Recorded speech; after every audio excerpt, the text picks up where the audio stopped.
Assalamualaikum warahmatullahi wabarakatuh.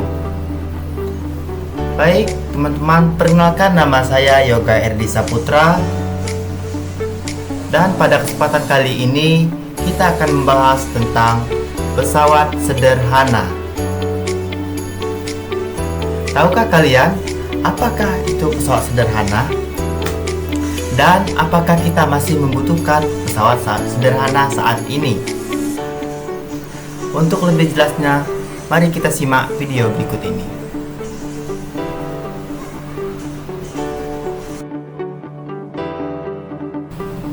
Jadi anak-anak, yang dimaksud dengan pesawat sederhana adalah segala sesuatu yang dapat mempermudahkan pekerjaan manusia. Karena tersusun dari bagian-bagian yang sederhana, maka disebut dengan pesawat sederhana. Berikut ini adalah jenis-jenis pesawat sederhana. Yang pertama adalah tuas atau pengungkit. Yang kedua, bidang miring. Yang ketiga, katrol. Dan yang keempat, ada roda berporos. Tuas atau pengungkit adalah pesawat sederhana yang terdiri atas sebuah batangan kokoh yang dapat berputar mengelilingi sebuah titik. Berikut saya akan menjelaskan bagian-bagian pada tuas atau pengungkit, yaitu adanya titik kuasa, adanya titik tumpu, dan adanya titik beban. Dan pada tuas dan pada pengungkit juga terdapat lengan kuasa dan lengan beban. Lengan kuasa adalah jarak di antara titik tumpu dan titik kuasa. Sedangkan lengan beban adalah jarak di antara titik tumpu dan titik beban. Berikut ini penggolongan tuas atau pengungkit. Tuas atau pengungkit golongan pertama adalah jika titik tumpu berada di tengah atau titik tumpu berada di antara titik beban dan titik kuasa. Contohnya adalah alat-alat berikut ini. Yang paling sering kita jumpai yaitu gunting, titik gunting. Gunting titik tumpunya berada di antara titik kuasa dan titik beban. Maka gunting digolongkan pada tuas atau pengungkit golongan pertama. Sedangkan permainan jungka-jungkit ini berada titik tumpunya berada di tengah. Sedangkan titik tumpu dan titik kuasa dan titik bebannya berada di samping.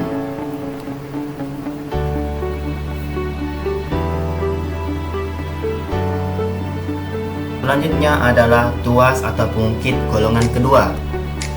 Tuas atau pengungkit golongan kedua ini, jika titik beban berada di tengah, artinya titik beban berada di antara titik kuasa dan titik tumpu. Coba kita perhatikan sebuah alat berikut ini.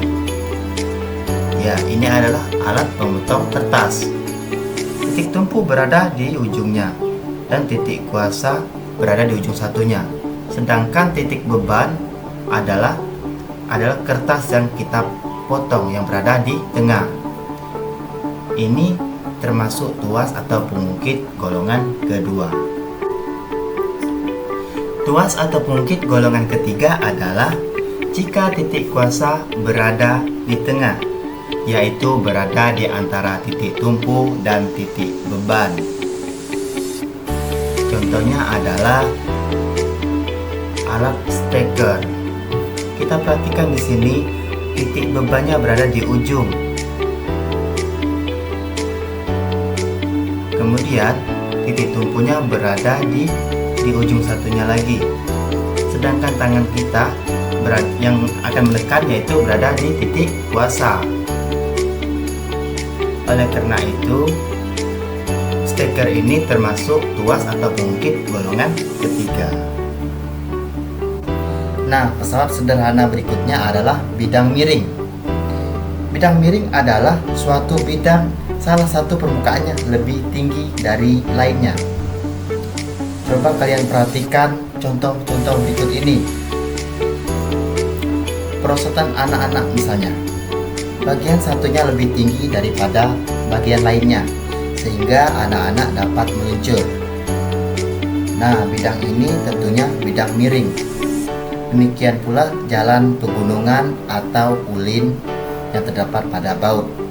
Ini semua termasuk bidang miring.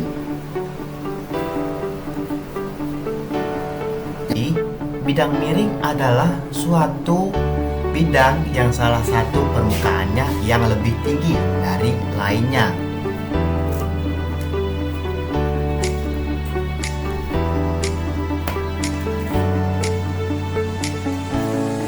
Baik, kita lanjutkan pada pesawat sederhana yang ketiga, yaitu katrol. Katrol adalah sebuah roda yang sekelilingnya diberi tali dan digunakan untuk mempermudah kerjaan manusia. Ada beberapa jenis katrol. Yang pertama ada katrol tetap, katrol bebas, dan katrol majemuk. Mari kita bahas katrol tetap. Katrol tetap adalah katrol yang posisinya tetap di tempat.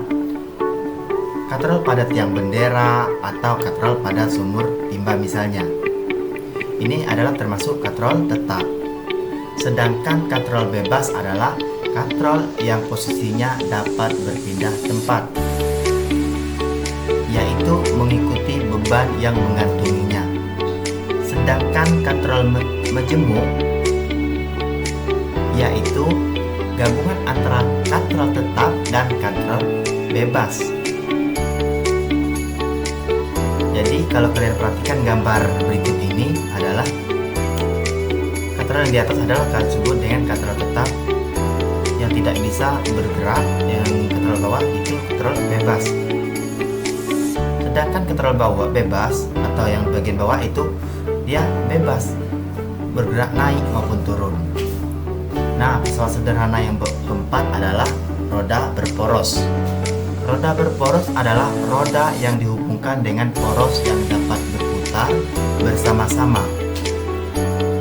Berbagai jenis kendaraan menggunakan prinsip kerja roda berporos. Contohnya seperti apa? Mobil, motor, sepeda, dan lain-lainnya. Baik, mungkin cukup sekian pembahasan kita hari ini. Terima kasih. Wassalamualaikum warahmatullahi wabarakatuh.